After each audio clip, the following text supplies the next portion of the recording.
Every day, we see the darker side of the world around us.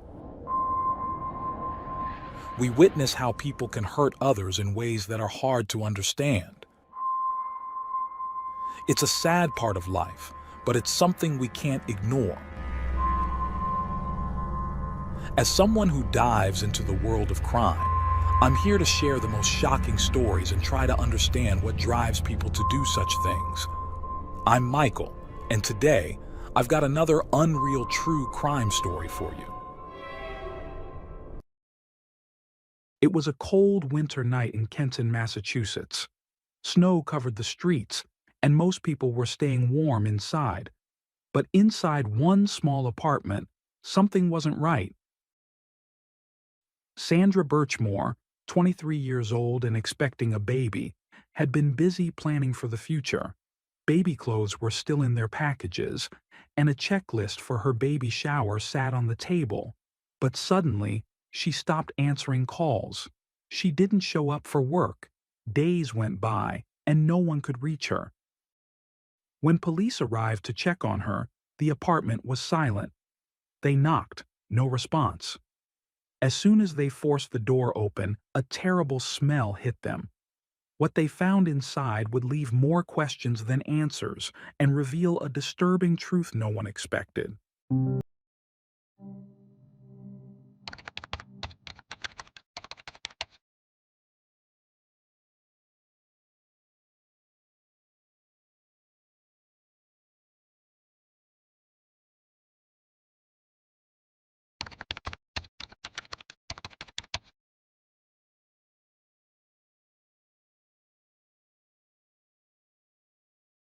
Sandra Birchmore entered the world on May 13, 1997, in the quiet town of Stoneham, Massachusetts. Her childhood was shaped by challenges that forced her to grow up quickly. Her mother, Denise, struggled with severe health issues for most of her life, leaving the family in a constant battle against financial strain. Sandra's father was never present. He provided neither emotional nor financial support, making Denise the sole provider. Despite the hardships, Sandra was never alone. Denise leaned on both her longtime partner and her mother, Grace, to help raise her daughter. Grace, in particular, became a steady force in Sandra's life, stepping in as a caregiver whenever Denise's health deteriorated. In a home where survival often took priority over stability, Sandra learned resilience and responsibility at a young age. From an early age, Sandra was drawn to the world of public service. She had a deep respect for authority figures, especially those in uniform, police officers and military personnel. This admiration wasn't random. Many of her maternal relatives had served in law enforcement or the armed forces, which naturally influenced her perspective. Her fascination with police work surfaced when she was just 8 years old, after joining a program called Respect. This initiative encouraged children to develop civic responsibility and communication skills while fostering positive relationships with law enforcement. It was here that Sandra's dream of joining the police force first took shape. Determined to follow this path, she became involved with the Police Explorers program at age 12. This hands-on initiative, founded in the 1970s, provided young people with an introduction to law enforcement, offering training in safety protocols, emergency response, and police procedures. From 2010 to 2016, Sandra dedicated herself to the program, taking every lesson seriously and striving to perfect her skills. Friends and mentors noted her dedication and discipline, recognizing that for Sandra, this wasn't just an extracurricular activity, it was the foundation for her future.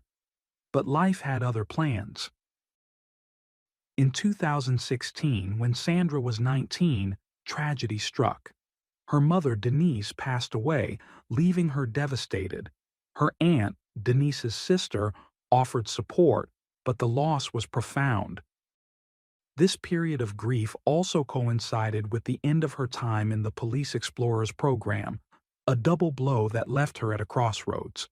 The career in law enforcement she had once envisioned seemed to slip away as she struggled to regain her footing. After graduating high school, Sandra sought a new direction. She enrolled in college prep courses, intending to pursue a nursing degree. While she shifted her focus, she never truly let go of her admiration for police work and maintained connections with people from the Explorers program. However, the difficulties she had faced from an early age had shaped her in ways she didn't fully realize. The loss of her mother and the lack of a strong paternal figure left her searching for guidance and validation, often from authority figures. This vulnerability would later play a crucial role in her fate. In 2020, seeking a fresh start, Sandra moved to Kenton, a town in Norfolk County, Massachusetts. With a population of about 25,000, Kenton was known for its safe, family-friendly atmosphere, making it an appealing place to settle. She secured a job as a teacher's assistant at Sharon Public School, working closely with students who had special needs. Though this wasn't her ultimate career goal, she saw it as a step toward a better future. Her experience caring for her mother had instilled in her a deep desire to help others, and she hoped to build a career where she could make a difference. Sandra's colleagues saw her as outgoing and friendly, though at times her emotional openness seemed excessive. She often shared personal details with acquaintances, sometimes making others uncomfortable. Despite this, her dedication to her students was evident. She cared deeply and put effort into her role even though she lacked extensive experience. Her warmth and willingness to connect with others made her likable, but it also left her vulnerable to those who might take advantage of her trusting nature. Sandra viewed her time at Sharon Public School as a temporary stop on her way to something bigger. She had plans, dreams of a future filled with purpose. But her eagerness to form connections and her tendency to place trust in others without question would eventually lead her down a dangerous path, one that would have devastating consequences. Sandra Birchmore's path first crossed with Matthew Farwell's in 2010 when she was just 13 years old. At the time, she was an eager participant in the Police Explorers program, an experience that fueled her interest in law enforcement. Matthew, a 27-year-old instructor in the program, quickly became a mentor figure in her life. Initially, their interactions remained within the confines of the program, but as time passed, their communication extended beyond official meetings. By the time Sandra was 15, she began receiving personal messages from Matthew, messages that gradually blurred the lines between mentorship and something far more concerning. As an older, more experienced figure, Matthew carefully cultivated a sense of control over her, using subtle psychological tactics to ensure her dependency. What started as guidance soon shifted into manipulation. Over the years, their relationship took on an increasingly unhealthy dynamic. Matthew's influence over Sandra became more pronounced as he inserted himself into every aspect of her life. He displayed extreme possessiveness, demanding to know her whereabouts at all times, and insisting that she update him on who she was with. His need for control extended beyond words. He eventually used technology to monitor her movements, further tightening his grip on her independence. As his jealousy deepened, so did his volatility. His once affectionate tone would quickly turn hostile, his words laced with veiled threats whenever Sandra attempted to assert herself. Disagreeing with him was not an option. He interpreted any act of defiance as a betrayal. And yet, despite the growing toxicity of their relationship, Sandra remained hopeful that things would improve. She rationalized his behavior, convinced herself that he cared for her, and held onto the belief that the man who once seemed like her protector would not ultimately become her greatest source of fear. By early 2021, Sandra was preparing for a major life change. She was expecting a child. Though life had thrown many hardships her way, she embraced the future with renewed optimism. Her apartment was soon filled with baby items she had carefully picked out, from tiny outfits to essential newborn supplies. Even with financial limitations, she was determined to celebrate the arrival of her baby. She meticulously planned a baby shower, eager to share the milestone with those closest to her. Her excitement was palpable, and those around her noticed how deeply invested she was in becoming a mother. She had even scheduled a newborn photography session, eager to capture the early moments of her child's life. But beneath her outward enthusiasm, there were signs of inner turmoil. Sandra's relationship with Matthew remained a major source of stress. He was still deeply involved in her life, but instead of offering support, he seemed to bring more anxiety than comfort. In the days leading up to the tragedy, Matthew's behavior became more erratic. He visited Sandra's apartment under the guise of helping her prepare for the baby. During one visit, he asked for access to her home, requesting both the key and the door code, claiming it was necessary in case of an emergency. While inside, he seemed particularly focused on her bedroom closet, paying closer attention to the space than seemed natural. Shortly after his visit, Sandra confided in a friend, admitting that Matthew had been acting strangely. Still, she tried to justify his actions, convincing herself that his intentions were rooted in concern. It would be the last time she openly voiced any uncertainty about him. On February 4, 2021, concern grew at Sharon Public School when Sandra failed to show up for work and was unresponsive to calls. A recent snowstorm had caused disruptions in the city, but her absence felt unusual. When several days passed without contact, her co-workers alerted the authorities. Officers were sent to conduct a welfare check at her apartment. When they arrived, they knocked repeatedly and rang the doorbell, but there was no answer. A distinct odor coming from inside raised immediate alarm. Recognizing the unmistakable scent of decomposition, officers forced entry into the apartment. Inside, they found Sandra in her bedroom, hanging from a closet door by a belt. The condition of her body indicated she had been deceased for several days.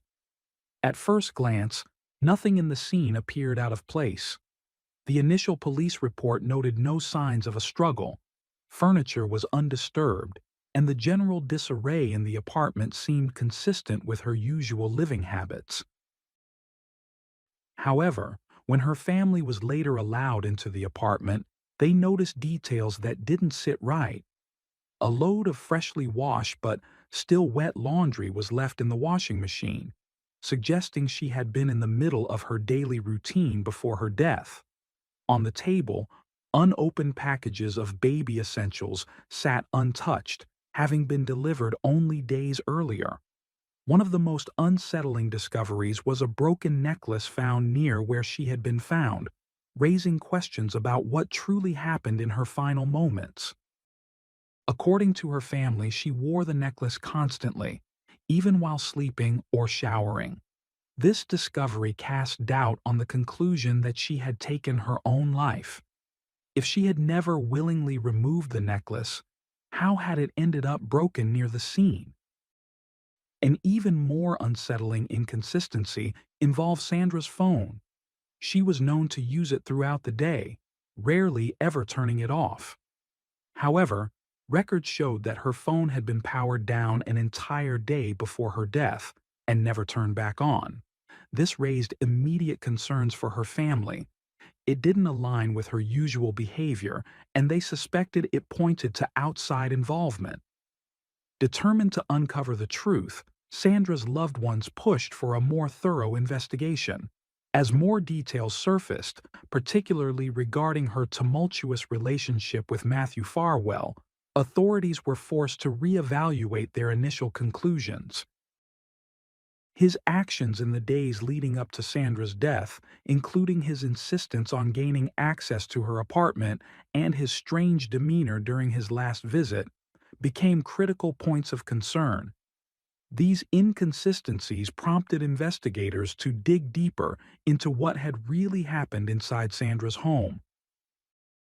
The last known activities of Sandra Birchmore took place on the evening of February 1st, 2021. Surveillance footage showed her returning home from work at around 5 p.m. Shortly afterward, she stepped outside briefly to collect a package containing baby clothes she had ordered. Later, cameras captured her outside once again, brushing snow off her car. At exactly 5:46 p.m., she re-entered her apartment, marking the last time she was seen alive. Later that night, a significant figure appeared on the building's security cameras, Matthew Farwell. At around 9 p.m., he was recorded entering the lobby and heading up to Sandra's floor. He stayed inside her apartment for approximately 30 minutes before leaving. His attire stood out. Dressed in heavy winter clothing with a mask covering his face, he was well prepared for the cold, but the way he concealed his identity seemed deliberate.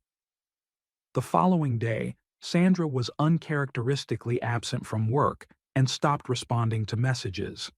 The circumstances surrounding her death quickly drew the attention of federal investigators, who launched a full review of the case. Their first concern was the initial crime scene assessment, which seemed superficial and had overlooked crucial details. Investigators soon uncovered evidence that contradicted the assumption that Sandra had taken her own life. She had been actively preparing for the arrival of her baby, ordering supplies, planning a baby shower, and even scheduling professional maternity photos. These plans indicated she was looking forward to the future, not preparing to end her life. Further suspicion arose when forensic experts examined the marks on her body. The injuries did not align with what would typically be expected in a case of self-inflicted harm. When investigators analyzed Matthew's phone records, they recovered deleted messages that painted a disturbing picture of long-term manipulation and coercion. It was also confirmed that Sandra had been pregnant with Matthew's child, a revelation that shifted the entire investigation. At the time of her death, she was in her third month of pregnancy. This fact significantly impacted their already strained relationship. Matthew not only denied responsibility for the baby, but also reacted aggressively, applying both psychological and physical pressure on Sandra. Her pregnancy became a source of escalating conflict. At first, Matthew attempted to distance himself from her, avoiding discussions about the baby. However, as time went on and he recognized the potential consequences, he re-established contact. His sudden change in behavior, reaching out after trying to push her away, became another red flag in the investigation following her death. Investigators also uncovered a crucial piece of information. Matthew was married with children. Sandra had always been aware of his family situation, but in late 2020, she learned that his wife was expecting their third child. This news devastated her, and she confided in a friend about how deeply it affected her. In one of her messages, she mentioned considering telling Matthew's wife about their relationship. However, she ultimately never followed through. When Sandra informed Matthew that she was pregnant, his reaction was hostile. He not only questioned whether he was the father, but made it clear that he wanted nothing to do with the baby. As tensions escalated, his behavior became more erratic, and Sandra grew increasingly anxious. She shared with those close to her that she felt overwhelmed by the pressure and threats she was facing. As investigators combed through their exchanges, they found alarming patterns. Matthew had frequently monitored her whereabouts, exhibited extreme jealousy, and sent threatening messages. Matthew Farwell had used his authority not only to manipulate Sandra, but possibly others as well.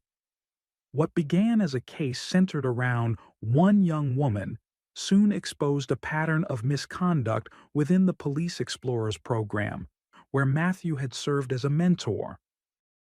A review of program archives revealed multiple cases of inappropriate relationships between instructors and participants. Sandra had joined the program at 13, and her involvement with Matthew had begun when she was only 15, an ethical violation that, given their significant age difference, also crossed serious legal boundaries. However, Sandra's case was far from an isolated incident. A broader inquiry into the Police Explorers program exposed decades of unchecked misconduct.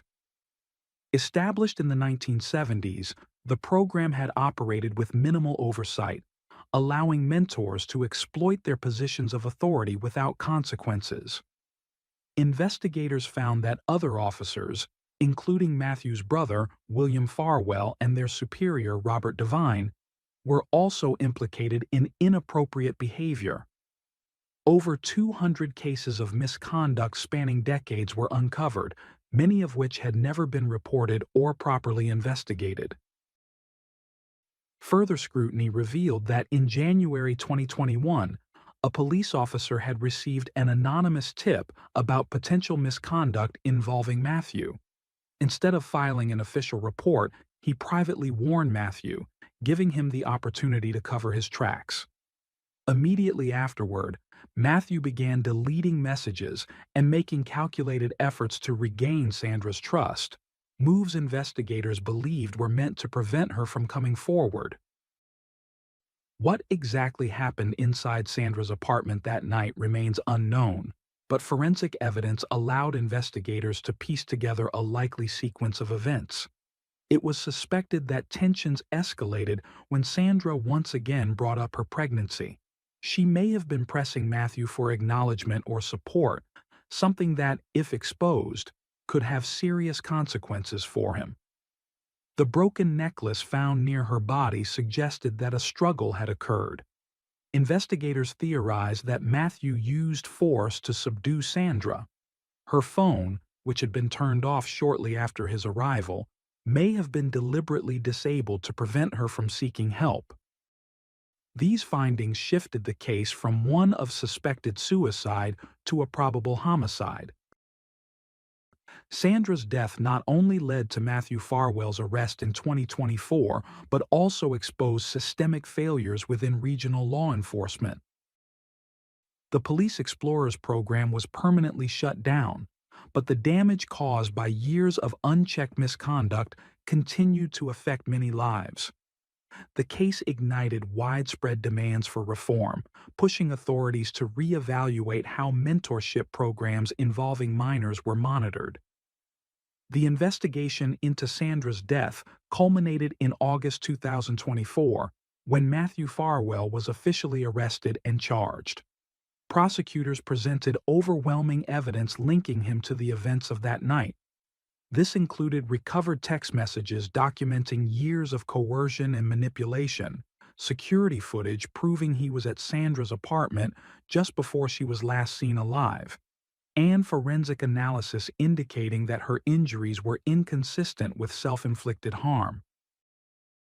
The charges against Matthew extended beyond Sandra's death. He also faced multiple counts related to his inappropriate involvement with her while she was underage. Case records showed that he had used his position in the Police Explorers program to groom and control her from a young age. These revelations shattered his claims of innocence, which he continued to maintain even after his arrest.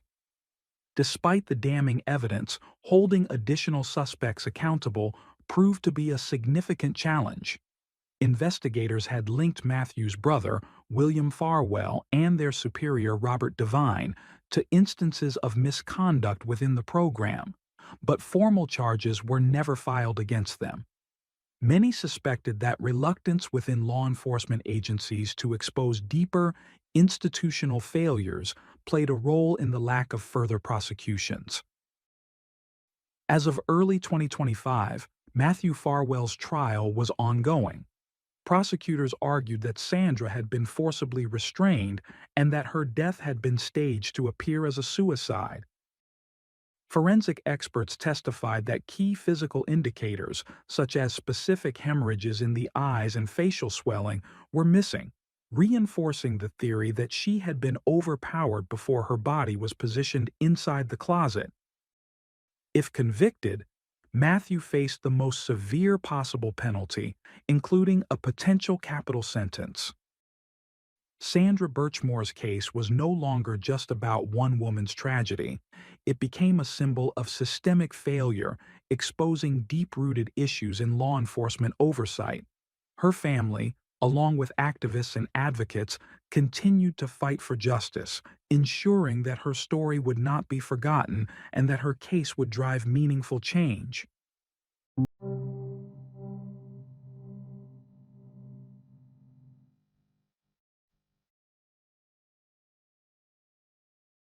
Thanks for tuning in to Unreal True Crime. If you're intrigued by mysteries from around the world, check out our new channel, Latin Crimes, where we dive into the gripping true crime stories of Latin America. Don't miss out. Subscribe now for more thrilling investigations.